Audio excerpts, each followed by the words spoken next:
In fact, in game, yes we are.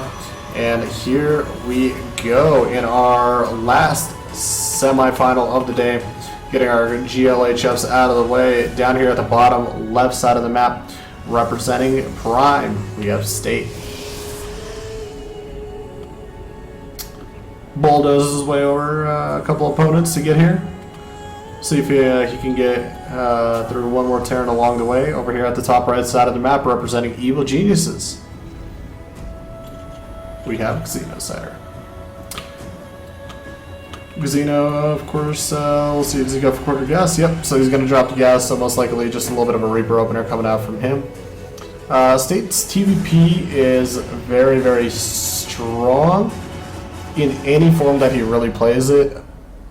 But when I'm used to seeing him play TVP, it's usually a very quick expansion-based double upgrade type of style. I don't know if he's changed it up as of like much recently, but I could see out of him a quick expansion and then a very defensive play with Robo and then double forge into Twilight. So we'll see how he decides to really truly play it out, but that's one of his strongest styles that I really remember from watching him. So one gas right now usually means he wants to collect resources a little bit quicker, doesn't want to spend that extra 75 on the second gas. That of course will free him up to take a little bit of a quicker expansion. We take a look over on Xeno's side of things. First Reaper about halfway done. SCB is scouting out, just double checking what's going on. Of course, not spotting that second gas. It should be a little bit of a hint. We'll see if he goes for the eBay block. For now, he's just going to go for the patrol move, just roll around for a little bit. And if he wants to put down an eBay, he probably should do it now, just due to the fact that once that Zealot comes out. That was a good what if though. That Zealot almost finished up. Second gas done. Mothership core underway. Very interesting double clutch right there coming out from State. Chrono boosting the Stalker out. Oh man, at that point it almost would have been worth it just to finish out that Zealot, but not sure how much it would have been able to really get done anyways. The Reaper's out on the map, so Zealot would have been trapped in a little bit of a rock and a hard place between trying to maybe go chase the Reaper and having to stay under the Mothership core so it doesn't die. Expansion does get the run down. Meanwhile, on the backside over here, Xeno a little bit ahead of the ball, dropping the zone natural as well, adding on a second barracks. So this is game paused. Pause. This is pretty standard. This is nothing too crazy. Like generally right now with at least the expansion openers for Terrans, it's usually double racks, or it's quick 3 racks, stim, or it's factory starport into Widowmine drop. Like generally you're either trying to force the Mothership core to blow a photon overcharge for you to be able to maybe generally you're trying to give yourself an opportunity with aggression to for a photon overcharge to pop on one base and then jump on the other one, or you're trying to at least keep yourself in a good position with a very solid stim timing. So yeah, as you saw right there, State having a pause right there. Can't play without the K-pop, man. That's a good point though, man. Have you ever tried to play without K-pop StarCraft? Oh man, your APM will literally go down by 50, minimum of 50, maybe 100.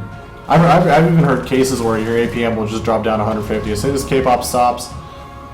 Oh, worst experience ever. All right, Stalker chasing down the Reaper. Oh, I thought I had the last shot. Doesn't get away with it.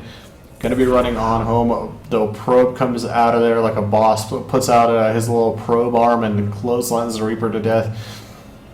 Robo underway, gate upgrade research just about finished up. But like I said, with the Robo coming out, we should see if I know State, double forge into Twilight. Hold on, wait, going for 2 gates.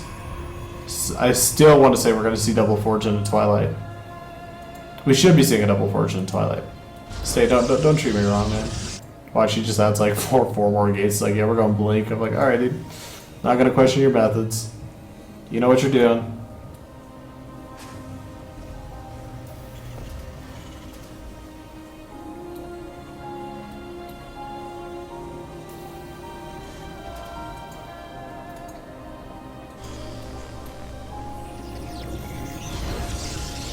Well, it's not like he could actually do much with this count, though. That's the thing.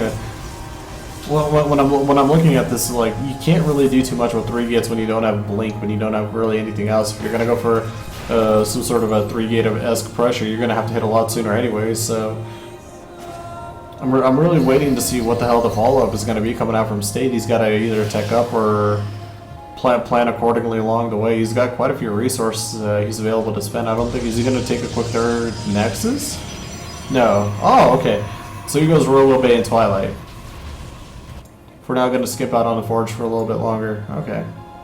But at the same time, you do have to give props to State. The dude has some mad map control right now and mad awareness because, of course, he's got the probe at the top right side of the map that you can utilize. He's got observers spread out all over the place. Spots SCV coming across. He's got a little bit to the left of the watchtower. And I like actually this positioning on the observer. It's above the watchtower, but it's far enough where it's not going to get sniped down by a scan. This one on the far left is able to catch any drops that might slip on by. But really his only vulnerability would be the bottom right side of the map right here. But even then, this observer is in a position where usually the drop path would come right through here anyways. Like some Terrans take a really massively deep southern route. Others kind of take a little bit more of a straight shot route compared to where their starport comes out and then they'll cut to the left under the base. And of course, with those observers as well, he is able to go for some War Prism harass. He knows he's a little bit more open to it. So finally we see that double Forge from State a little bit later than I anticipated, but if he is going to be going for that War Prism harass, he needs to make sure he at least, I guess, has some defenses back at home. He's getting that range right now. Getting that range, getting that blink. Colossus coming out. Casino dropping his third base. Marines are in a position right here, so they at least know there is no third. There is a medevac catching up to him. We'll see if he's going to be able to get any damage done or maybe forces an activation of a photon overcharge. It's really up to the patience of State right now. Oh! Yeah, Xeno unfortunately going to miss that. I don't think you could see that. The warpins? That was weird. That was weird. Like it came through Xeno's vision like the warpins right there, but State now has 4 zealots that he can take inside the main base and drop. Of course, there is no turret. Vikings are going to be flying out to the left over here. So that does open up a little bit of a chance for him to go harass. Xeno, meanwhile, in a position with the double drop here. Or a double drop potential. Doing actually a really nice job of sending the Marine down here to the bottom left side of the map. Double checking for any pylons. And this is actually something why I said Taiga is, because this is something I'm a little more used to seeing from Taiga. The double drop from 2 angles. The double drop, man. It's a double, it's a 10-10. And now with the reinforcements catching up here on the right side, it's really dangerous. It's really going to be up to State to make sure he positions himself really well. He's got Stalkers inside the main base. Double Colossus out here as well, ready to potentially catch this army on the outskirts. Over here on the right side, he still has yet to use the War Prism, so...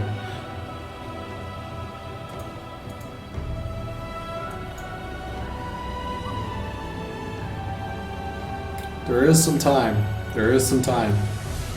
There we go. There's that War Prism coming on through. 1 Zealot drop, 2 Zealot drop, 3 Zealot drop, 4. Already a few dead SCVs, kind of making it worth. Unfortunately, for the Zealots, they're not at the charge level yet. They're just about to get there. Would have definitely helped out a lot more.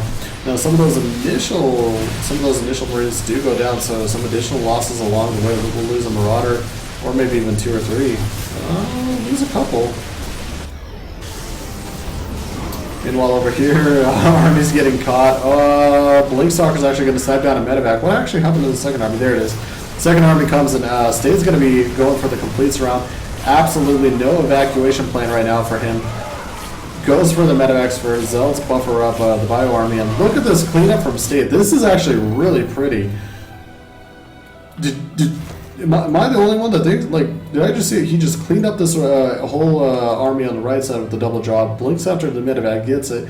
Meanwhile, over here inside the main base, cleans absolutely up the hell out of that double drop as well. Because Xeno honestly doesn't have a lot of forces. He's got 4 Vikings. Versus 4 Colossus, you're not going to trade so well. 5th one underway, +2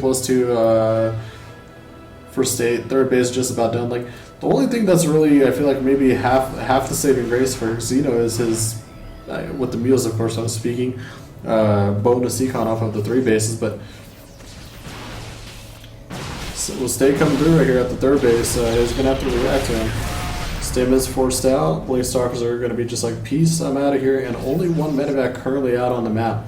So good luck to Xeno having the capability to actually heal up all of these units properly. A 2nd Stim is used. Keep track, I'm telling you, this is going to be pretty big right now. This is really big. He's utilizing Stim more and more so. He's got 1 medevac healing.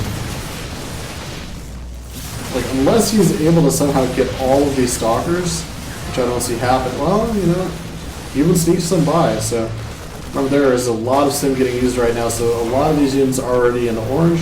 When they're in the orange, it's only going to take a little bit of effort right now from these Colossus to actually gun them down. Good positioning right there, though, from Xeno on the high ground at that gold base, able to snipe down a Colossus.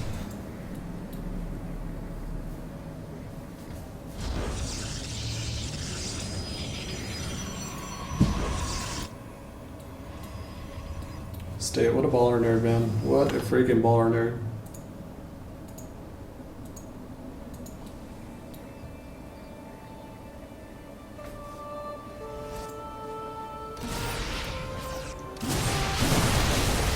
Did Xeno get any more medevacs? No. Oh, this is so dangerous.